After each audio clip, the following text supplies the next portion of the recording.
Hello guys, good morning. Welcome back on another study blog. तो अभी सुबह के हो रहे हैं 8 और आज मुझे जगने में लेट हो गया है क्योंकि मैं रात को बहुत लेट से सोया था। तो चलिए फिर भी चलते हैं, दिन को स्टार्ट करते हैं। नीचे मैं गया था पेपर के लिए और एक भैया है नीचे, उनके पास था मेरा हाइलाइटर, तो मैं उसे ले करके और ऊपर आ जाता हूँ। फिर मैं टू डू लिस्ट तैयार करता हूँ।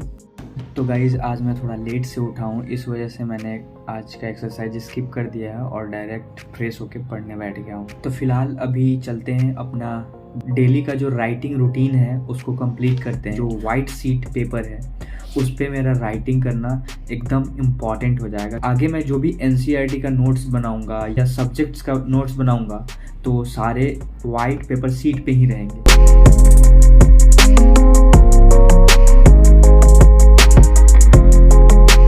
तो दोनों मेरा राइटिंग प्रैक्टिस हो जाता है कंप्लीट और इस तरह से मैं अपना राइटिंग को इम्प्रूव कर रहा हूँ धीरे धीरे। तो अब मैंने अपना राइटिंग लिख लिया है और अब मैं जा रहा हूँ करेंट अफेयर्स लिखने। तो राइटिंग कंप्लीट करने के बाद मैं करेंट अफेयर्स लिखता हूँ और उसे एक बार अच्छे से रिवाइज कर लेता हूँ हाइलाइटर से, कुछ मेन वर्ड को हाईलाइट करते हुए। तो गाइज़ आज का करेंट अफेयर्स मैंने लिख लिया है। गवर्नर ऑफ उड़ीसा जो हैं वो बनाए गए हैं रघुवर दास को। 2 country 2024 mains T20 world cup के लिए क्वालिफाइड हुए हैं, जो कि नेपाल है एंड ओमान है। इसरो का हेडक्वार्टर है बेंगलोर है, DRDO का हेडक्वार्टर है new Delhi. Chief election commissioner का जो टेन्योर होता है वो 6 ईयर का होता है, वो 65 ईयर एज के बाद रिटायर्ड हो जाते हैं। तो आज का मैंने करेंट अफेयर्स लिख लिया है।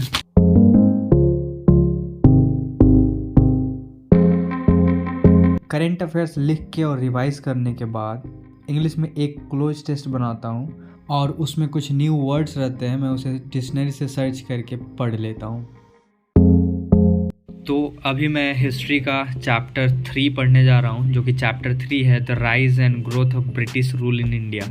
देखते हैं इस चैप्टर में क्या क्या बताया गया है, क्या क्या इंपॉर्टेंट है। वैसे चैप्टर बहुत बड़ा है, देखते हैं कितना टाइम लगता है पढ़ने में। जितना भी टाइम लगे, पढ़ना तो है ही।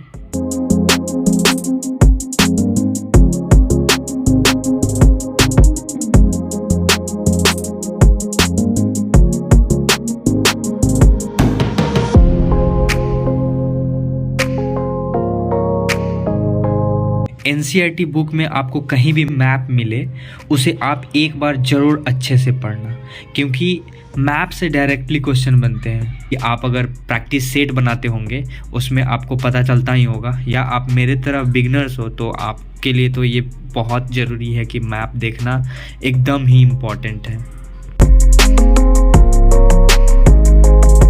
तो हिस्ट्री के इस चैप्टर में मेनली जो टॉपिक है वो है European trading companies in India, the rise of British power. इसमें बताया गया है कि ब्रिटिश पावर कैसे इंडिया में राइज होता है 18th सेंचुरी में। ब्रिटिश का एक्सपेंशन बताया गया है कि पूरे इंडिया में कैसे जो ब्रिटिश रूल था वो एक्सपेंड हुआ।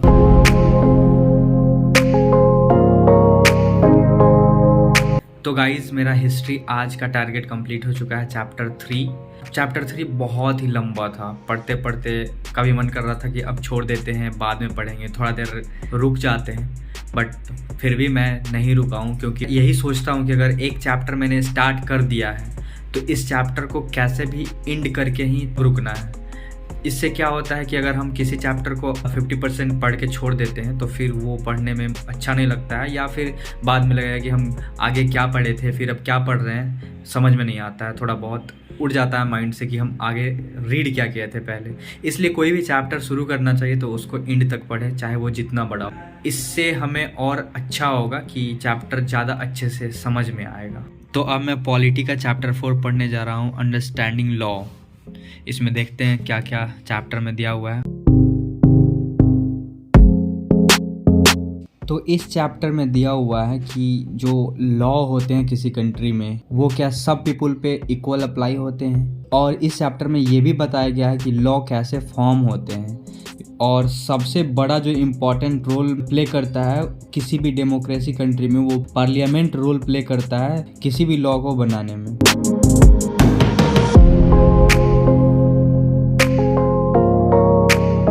तो पॉलिटी में मेरे टोटल 4 चैप्टर हो गए कंप्लीट। आज मैंने चौथा चैप्टर पढ़ के कंप्लीट किया।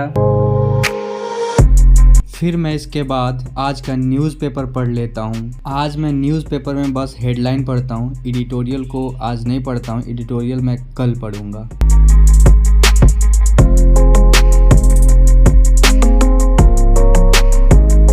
इसके बाद मैं क्लास 8 का साइंस बुक पढ़ता हूँ, चैप्टर 3, जो कि है सिंथेटिक फाइबर एंड प्लास्टिक। इसमें सिंथेटिक फाइबर के बारे में बताया गया है, जैसे कि नायलॉन, रायलॉन, इसका कैरेक्टरिस्टिक बताया गया है। फिर सिंथेटिक फाइबर का कैरेक्टरिस्टिक बताया गया है और फिर प्लास्टिक के बारे में बताया गया है। हमारे इन्वायरमेंट में कितना हार्मफुल है वो इसमें बताया गया है। 99 पे खेलते हुए बड़ा पल, खत्म हुआ वो इंतजार जहां से ये सफर शुरू हुआ था 14 साल बाद। 49वां शतक विराट कोहली के नाम। इससे बेहतर मौका नहीं होगा, इससे बेहतर दिन नहीं होगा। हैप्पी बर्थडे विराट, 35वां बर्थडे और 49वां शतक। तो गाइज अभी इंडिया और साउथ अमेरिका का मैच चल रहा था, जिसमें कि विराट कोहली ने अपना 49th सेंचुरी मारा है। विराट कोहली का सेंचुरी देखने के लिए थोड़ा सा मैच देखा हूँ और आज का ब्लॉग यहीं पे एंड हो जाएगा। और आपने अभी तक इस चैनल को सब्सक्राइब नहीं किया है तो जरूर सब्सक्राइब कर ले।